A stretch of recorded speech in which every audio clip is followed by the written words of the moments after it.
Hi hello, ജാനകിയുടെയും അബിയുടെയും വീടിന്റെ എല്ലാ പ്രിയപ്പെട്ട പ്രേക്ഷകർക്കും മെട്രോ സ്റ്റാറിലേക്ക് സ്വാഗതം. അങ്ങനെ ഒടുവിൽ സത്യങ്ങൾ അറിയാൻ വേണ്ടിയിട്ട് ജാനകി എവിടെയാണ് പോയത്, ജാനകി തൻ്റെ അമ്മയെ കണ്ടുപിടിക്കാനായിട്ടാണോ പോയത് എന്നൊക്കെയുള്ള രഹസ്യങ്ങൾ അറിയാതെ അപർണയ്ക്ക് ഭയങ്കര ടെൻഷനാണ്. ഒരു കാര്യം അറിഞ്ഞില്ല എന്നുണ്ടെങ്കിൽ നമുക്കിങ്ങനെ ഒരു വെപ്രാളം ഉണ്ടല്ലോ, അതുപോലെയായിരുന്നു അപർണയ്ക്ക്. അതുകൊണ്ട് എങ്ങനെയെങ്കിലും നിരഞ്ജനയും പ്രഭാവതിയൊക്കെ കയ്യിലെടുത്തുകൊണ്ട് സത്യങ്ങൾ അറിയാൻ വേണ്ടിയിട്ട് അപർണ ശ്രമിക്കുകയാണെങ്കിൽ പോലും അതെല്ലാം അവസാനം പരാജയപ്പെടുകയാണ് ചെയ്യുന്നത്. ഇനി എന്തൊക്കെയായിരിക്കും സംഭവിക്കുക? രാധാമണിയെ പഴയ ജീവിതത്തിലൂടെ തിരിച്ചു കൊണ്ടുവരാനായിട്ട് ജാനകിക്കും അഭിക്കും സാധിച്ചു കഴിഞ്ഞാൽ പിന്നെ അപർണയുടെയും തമ്പിയുടെയും ഈ കളികളെല്ലാം അവിടെ അവസാനിക്കും. എന്തൊക്കെയാണ് ഇന്നത്തെ എപ്പിസോഡിൽ സംഭവിച്ചിട്ടുണ്ടാവുക എന്ന് നമുക്ക് നോക്കാം. അതിനു മുൻപ് ആദ്യമായിട്ടാണ് ഈ ചാനൽ കാണുന്നതെങ്കിൽ തീർച്ചയായിട്ടും സബ്സ്ക്രൈബ് ചെയ്യുക. അപ്പോൾ ഞങ്ങളിടുന്ന പുതിയ സീരിയൽ റിവ്യൂ വീഡിയോസ് എല്ലാം നിങ്ങൾക്ക് ലഭിക്കുന്നതായിരിക്കും. അങ്ങനെ അപർണ പ്രഭാവതിയോട് കാര്യങ്ങൾ ചോദിക്കുന്നതിന്റെ ഇടയിലാണ് നിരഞ്ജന വരുന്നത്. അപ്പൊ നിരഞ്ജനയോടും ഇതേ ചോദ്യം തന്നെ അപർണ ആവർത്തിച്ചു. ജാനകി എവിടെ പോയതാണെന്ന് അറിയാമോ? ജാനകിയുടെ അമ്മയെ തേടി പോയതാണോ എന്നൊക്കെ ചോദിച്ചപ്പോഴും നിരഞ്ജന പറഞ്ഞ കാര്യം, ജാനിയെടുത്തി വലിയ ബാഗെല്ലാം പാക്ക് ചെയ്ത് കുറച്ച് ദിവസത്തേക്കുള്ള ട്രിപ്പാണ് പോയത് എന്നുണ്ടെങ്കിൽ പിന്നെ ഉടനടിയൊന്നും തിരിച്ചു വരത്തില്ല എന്ന് നമ്മൾ നിശ്ചയിച്ചാൽ പോരെ. എന്തിനാണ് അവരുടെ ജീവിതത്തിൽ കയറി ഇങ്ങനെ കണ്ടുപിടിക്കാനായിട്ട്, അവരുടെ രഹസ്യങ്ങൾ കണ്ടുപിടിക്കാനായിട്ട് നടക്കുന്നത് എന്ന് നിരഞ്ജന അപർണയ്ക്ക് നല്ല ചുട്ട മറുപടി കൊടുത്തു. അത് കേട്ടപാടെ തന്നെ അപർണ പറഞ്ഞത്, അങ്ങനെയൊന്നും പറഞ്ഞാൽ പറ്റത്തില്ല. മുമ്പ് പൊന്നുവിനെ ഇവിടെ നിർത്തിയിട്ടാണ് ജാനകി പോയിരുന്നത് എന്നുണ്ടെങ്കിൽ ഉറപ്പായിട്ടും ജാനകിയുടെ അമ്മയെ തേടി പോയതാണെന്ന് നമുക്ക് മനസ്സിലാക്കാം. പക്ഷേ ഇപ്പോൾ ജാനകി പൊന്നുവിനെയും കൊണ്ടും അതും ഫാമിലി ആയിട്ടാണ് പോയിരിക്കുന്നത് എന്നുണ്ടെങ്കിൽ അവരുടെ മനസ്സിൽ വേറെ എന്തൊക്കെയോ ഉദ്ദേശങ്ങളുണ്ട്. നമ്മൾ അറിയാത്ത വേറെ എന്തൊക്കെയോ ഉദ്ദേശങ്ങളാണ് ജാനകിയുടെയും അഭിയുടെയും മനസ്സിലുള്ളതെന്ന് അപർണ പറഞ്ഞു. മാത്രമല്ല നിരഞ്ജനയ്ക്ക് ഒന്നെങ്കിൽ ജാനകിയും അഭിയും എവിടെ പോയതാണെന്ന് അറിയത്തില്ല, ഇല്ലെങ്കിൽ നിരഞ്ജനയ്ക്ക് അവരെവിടെ പോയതാണെന്ന് അറിയാം. അറിഞ്ഞു വെച്ചിട്ടും നിരഞ്ജന ഇങ്ങനെ കോമാളി കളിക്കുവാണെന്ന് അപർണ പറയുമ്പോഴും നിരഞ്ജന ചെറു പുഞ്ചിരിയോടുകൂടി ആ ചോദ്യങ്ങളെല്ലാം ഇങ്ങനെ നേരിട്ടതേ ഉള്ളൂ. അല്ലാതെ തിരിച്ചു മറുപടി പറഞ്ഞ് വലിയൊരു പ്രശ്നം ഉണ്ടാക്കാനായിട്ട് നിരഞ്ജന തയ്യാറായിരുന്നില്ല. പ്രഭാവതിയും പറയുന്നുണ്ട്, നിരഞ്ജനയ്ക്ക് അറിയാമെങ്കിൽ പറ, ജാനകി എവിടെ പോയതാണെന്ന് പറ എന്ന് പറയുമ്പോഴും ജാനിയേട്ടത്തിക്ക് ഒരൊറ്റ ലക്ഷ്യം മാത്രമേ ഉള്ളൂ, അത് തൻ്റെ അമ്മയെ കണ്ടുപിടിക്കുക എന്നുള്ളതാണ്. ഇവിടെ എല്ലാവരും ജാനിയേട്ടത്തെ കുറ്റം പറഞ്ഞപ്പോഴും തന്റെ അമ്മയെ മുന്നിൽ നിർത്തി താൻ ഒരു അനാഥയല്ല എന്ന് തെളിയിക്കുക എന്നത് മാത്രമാണ് ജാനിയേട്ടത്തിയുടെ ആഗ്രഹമെന്നും അത് നിറവേറ്റാനായിട്ട് ജാനിയേട്ടത്തി ശ്രമിക്കും, ഞാനും ജാനിയേട്ടത്തിക്കൊപ്പം ഉണ്ടാകും എന്ന് പറഞ്ഞ് നിരഞ്ജന അകത്തോട്ട് കയറിപ്പോയി. അപ്പോഴും പ്രഭാവതിയുടെ കുറ്റം പറഞ്ഞ് പ്രശ്നങ്ങൾ ഉണ്ടാക്കാൻ വേണ്ടിയിട്ട് അപർണ ശ്രമിക്കുമ്പോഴാണ് തമ്പിയുടെ കോള് വരുന്നത്. എന്നിട്ട് സക്കീർ ഹുസൈൻ പറഞ്ഞ കാര്യങ്ങൾ, ജാനകി ഇതേപോലെ ഒരു ജോലി അന്വേഷിച്ച് നടക്കുന്ന കാര്യങ്ങൾ അപർണയോട് പറഞ്ഞു. അപ്പോൾ അപർണ ഒന്ന് കെട്ടടങ്ങി ദേഷ്യത്തോടു കൂടി അകത്തോട്ട് പോയി. പക്ഷേ നിരഞ്ജനയോട് അപർണ ഒരു കാര്യം പറഞ്ഞിട്ടുണ്ടായിരുന്നു. നിനക്ക് മറ്റുള്ളവരുടെ ജീവിതത്തിൽ എന്ത് നടക്കുന്നു എന്ന് ഇങ്ങനെ തെരഞ്ഞു നടക്കാനാണ് നിനക്ക് ഇഷ്ടം. എൻ്റെ ജീവിതത്തിൽ ഒരുപാട് പ്രശ്നങ്ങളുണ്ടായി, ഞാൻ അത് തെരഞ്ഞു നടന്നിരുന്നു എന്നുണ്ടെങ്കിൽ ഉറപ്പായിട്ടും ഞാൻ ഇങ്ങനെ നിൽക്കത്തില്ലായിരുന്നു എന്ന് നിരഞ്ജന പറഞ്ഞിരുന്നു. അപ്പോൾ തൻ്റെ മക്കൾക്കിടയിൽ എന്തോ പ്രശ്നങ്ങളുണ്ടെന്നും അത് വലിയൊരു രൂക്ഷമാണെന്നും പ്രഭാവതി മനസ്സിലാക്കി. ഇത്രയും പ്രശ്നങ്ങൾ ഇവിടെ നടക്കുമ്പോഴും ജാനകി തൻ്റെ അമ്മയെ തേടി ആ ഒരു യാത്രയിലാണ്. തൻ്റെ അമ്മ സുരക്ഷിതമായിട്ടിരിക്കുന്നുണ്ട്, തൻ്റെ അമ്മയ്ക്ക് ഒരു ആപത്തും വരത്തില്ല, എങ്ങനെയെങ്കിലും തൻ്റെ അമ്മയെ പഴയ ജീവിതത്തിലോട്ട് കൊണ്ടുവരാം എന്ന് ജാനകി പ്രതീക്ഷിക്കുന്നുണ്ട്. അപ്പോൾ ജാനകി ഇങ്ങനെ അഭിയോട് സംസാരിക്കുന്നതിൻ്റെ ഇടയിൽ സക്കീർ ഹുസൈൻ അഭിയെ വിളിച്ചതിന് ശേഷം ഇതേപോലെ നിങ്ങൾ പറഞ്ഞതുപോലെ തന്നെ ഞാനൊരു വീട് കണ്ടുപിടിച്ചിട്ടുണ്ട്. സൈക്കാട്രിസ്റ്റ് എൻ്റെ ഒരു ബെസ്റ്റ് ഫ്രണ്ടാണ്. അപ്പോൾ ആ ഒരു ക്ലിനിക്കിലും ഞാൻ അപ്പോയിൻമെന്റ് എടുത്തിട്ടുണ്ട്. നാളെ രാവിലെ തന്നെ നിങ്ങൾ ഇവിടെ എത്തിക്കഴിഞ്ഞാൽ വീട്ടിൽ താമസം ഒന്ന് തുടങ്ങിയതിന് ശേഷം നമുക്ക് ക്ലിനിക്കിൽ രാവിലെ തന്നെ പോകാമെന്ന് പറഞ്ഞപ്പോൾ അഭിക്കും ജാനകിക്കും ഒരുപാട് സന്തോഷം തോന്നി. ഇനി അമ്മയെ പഴയ ജീവിതത്തിലോട്ട് കൊണ്ടുവരിക മാത്രമല്ല അപർണയും തമ്പിയും നമുക്ക് പുറകെ എത്താതിരിക്കുക. നമ്മുടെ സത്യങ്ങൾ എന്താണ്, നമ്മൾ ഒളിപ്പിക്കുന്ന രഹസ്യം എന്താണെന്ന് അപർണയോ തമ്പിയോ അമ്മയ്ക്ക് ഓർമ്മ കിട്ടുന്നത് വരെ തിരിച്ചറിയാൻ പാടില്ല. അതുകൊണ്ട് തന്നെ അഭിയേട്ടൻ പൊന്നുവിനെ കൊണ്ട് നാളെ തന്നെ വീട്ടിലോട്ട് പോകണം. ഞങ്ങളെ ഒന്ന് അവിടെ ആക്കി ഒന്ന് സെറ്റ് ആയതിനു ശേഷം അഭിയേട്ടൻ പൊന്നുവിനെയും കൊണ്ട് വീട്ടിലോട്ട് പോകണം. പോയി കഴിഞ്ഞാൽ ഇപ്പോഴുള്ള കുറച്ച് പ്രശ്നങ്ങളെങ്കിലും ഒന്ന് ഒഴിഞ്ഞു കിട്ടുമെന്ന് ജാനകി പറഞ്ഞിട്ടുണ്ടായിരുന്നു. അപ്പോൾ അഭിക്കും ഒരുപാട് സങ്കടമുണ്ട്. വിവാഹം കഴിഞ്ഞതിന് ശേഷം ഇതുവരെയും അവർ അങ്ങോട്ടും ഇങ്ങോട്ടും പരസ്പരം പിരിഞ്ഞിരുന്നിട്ടില്ല.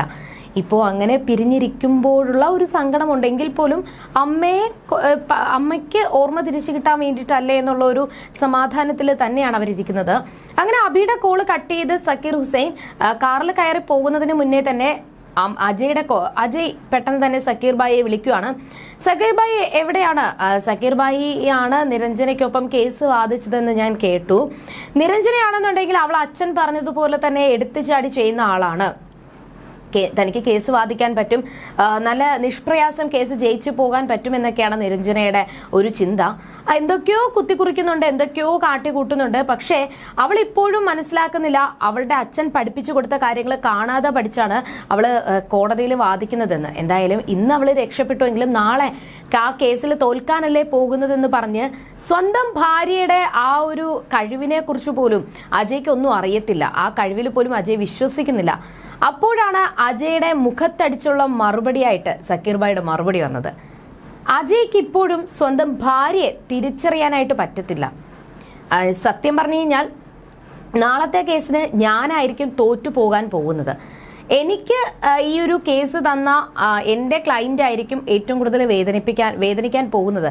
കാരണം എന്താന്ന് വെച്ച് കഴിഞ്ഞാൽ നിരഞ്ജനയുടെ വാദം അത്രത്തോളം പെർഫെക്റ്റ് ആയിരുന്നു. ഒരു കാര്യം കാണാതെ പഠിച്ചില്ല, അവൾ ആഴത്തിലെല്ലാം മനസ്സിലാക്കി തന്നെയാണ് കോടതി മുറിയിൽ വാദം നടത്തുന്നത്. ആ നിരഞ്ജനയുടെ വാദത്തെക്കുറിച്ച് ആരോട് എന്ത് ചോദിച്ചാലും അവർ അത്രത്തോളം പെർഫെക്റ്റ് ആണെന്ന് പറയും. അത്രത്തോളം ഒരു പുതുമയായിട്ടൊന്നും തോന്നിയിട്ടില്ല. ഉണ്ണിത്താന്റെ പാത പിന്തുടർന്ന് തന്നെയാണ് നിരഞ്ജന വരുന്നത്. ഉണ്ണിത്താന്റെ പിൻഗാമി നിരഞ്ജന തന്നെയായിരിക്കും. പിന്നെ അജയ്ക്ക് ഇപ്പോഴും സ്വന്തം ഭാര്യയെ മനസ്സിലാക്കാൻ പറ്റാത്തത് തന്നെയാണ് നിന്റെ പരാജയം എന്ന് പറഞ്ഞുകൊണ്ട് സക്കീർ ഭായി കാറും എടുത്തോണ്ട് പോയി. അപ്പോൾ ഇനി അജയുടെ മുന്നിൽ എങ്ങനെയെങ്കിലും നിരഞ്ജനെ സോപ്പിട്ട് നിൽക്കണം എന്നുള്ളൊരു ചിന്തയായിരുന്നു. വീട്ടിൽ ചെന്ന് റൂമിൽ നോക്കുമ്പോൾ നിരഞ്ജന തൻ്റെ റൂമിൽ ഇരുന്ന് കുറച്ച് കാര്യങ്ങളൊക്കെ കേസുമായി ബന്ധപ്പെട്ട കാര്യങ്ങൾ എഴുതിക്കൊണ്ടിരിക്കുമായിരുന്നു. അപ്പോൾ നിരഞ്ജനയുടെ മുന്നിലേക്ക് സ്നേഹം നടിച്ചുകൊണ്ട് അജയ് ചെല്ലുകയും എന്നിട്ട് നിരഞ്ജനയുടെ ഈ കഴിവിനെ കുറിച്ച് പ്രശംസിക്കുകയും ചെയ്തു. മാത്രമല്ല, നീ എന്തുകൊണ്ടാണ് ഇവിടെ മാറിയിരിക്കുന്നത്? നിനക്ക് എപ്പോഴും കേസും കാര്യങ്ങളും മാത്രം നോക്കിയാൽ മതിയോ? എൻ്റെ കാര്യങ്ങൾ നോക്കണ്ടേ? അതുകൊണ്ട് നീ കുറച്ച് നേരത്തേക്ക് ആ കേസൊക്കെ മാറ്റി വെച്ചിട്ട് നീ റൂമിലോട്ട് വായിരിക്കും, കുറച്ച് കാര്യങ്ങൾ സംസാരിക്കാനുണ്ടെന്ന് അജയ് പറഞ്ഞു. എന്നാൽ അതിലൊന്നും നിരഞ്ജന വഴങ്ങിക്കൊടുത്തില്ല. മാത്രമല്ല, അജയോട് ഞാൻ സംസാരിച്ച് നിന്ന് കഴിഞ്ഞാൽ നാളത്തെ കേസിനുള്ള കാര്യങ്ങൾ ആര് ചെയ്യും, ആര് പ്രിപ്പയർ ചെയ്യുമെന്നാണ് തിരിച്ച് നിരഞ്ജന ചോദിച്ചത്. അപ്പോഴും നിരഞ്ജനയുടെ ഈ മാറ്റത്തിന് കാരണം ശരണാണെന്നാണ് അജയ് പറഞ്ഞുകൊണ്ടിരിക്കുന്നത്. ശരണാണ് നിരഞ്ജനയുടെ മനസ്സിൽ വിഷം കുത്തിവെച്ചതും എന്നെ എതിരാളിയാക്കിയതും ശരണാണെന്നും അവന് ഞാൻ മുന്നിൽ നിർത്തിക്കൊണ്ട് നിന്നോട് ഞാൻ സത്യങ്ങൾ പറയിപ്പിക്കും, ശരണിനെ കൊണ്ട് ഞാൻ സത്യങ്ങൾ പറയിപ്പിക്കും, അപ്പോഴെങ്കിലും നിനക്ക് എന്നെ മനസ്സിലാകുമെന്ന് പറഞ്ഞു. പക്ഷെ ഇപ്പോഴും അജയെ വിശ്വാസമില്ലെന്നോ അജയ്ക്ക് മേൽ തനിക്ക് സംശയമുണ്ടെന്നോ എന്നുള്ള ഒരു കാര്യവും നിരഞ്ജന പറഞ്ഞിട്ടില്ല. പഴയതുപോലെ അജയോട് സ്നേഹം പ്രകടിപ്പിച്ച് ആ ഒരു ദേഷ്യമോ വാശിയോ ഒന്നും ഇല്ലാത്ത നിരഞ്ജനയായിട്ട് ഒരു അഭിനയിക്കാനായിട്ട് നിരഞ്ജന ശ്രമിച്ചു. അജയ് ദേഷ്യത്തോടു കൂടി പോയതിന് പിന്നാലെ തന്നെ നിരഞ്ജന മനസ്സിൽ പറയുവാണ്, ഇത്രയും നാളും തനിക്ക് മുന്നിൽ അഭിനയിച്ചത് അജയാണ്. ഇനി എന്തായാലും അങ്ങനെ വിട്ടുകൊടുത്താൽ പറ്റത്തില്ല. ഇനി അജയുടെ മുഖം മൂടി വലിച്ചു കീറണം എന്നുള്ള ഒരു ലക്ഷ്യവും കൂടി നിരഞ്ജനയ്ക്ക് മുന്നിലുണ്ട്. എന്നാൽ തന്റെ ഏട്ടത്തി പറഞ്ഞ വാക്കുകൾ കേട്ടിട്ട് തന്നെയാണ് നിരഞ്ജന ഒന്ന് ഒതുങ്ങി നിൽക്കുന്നത്.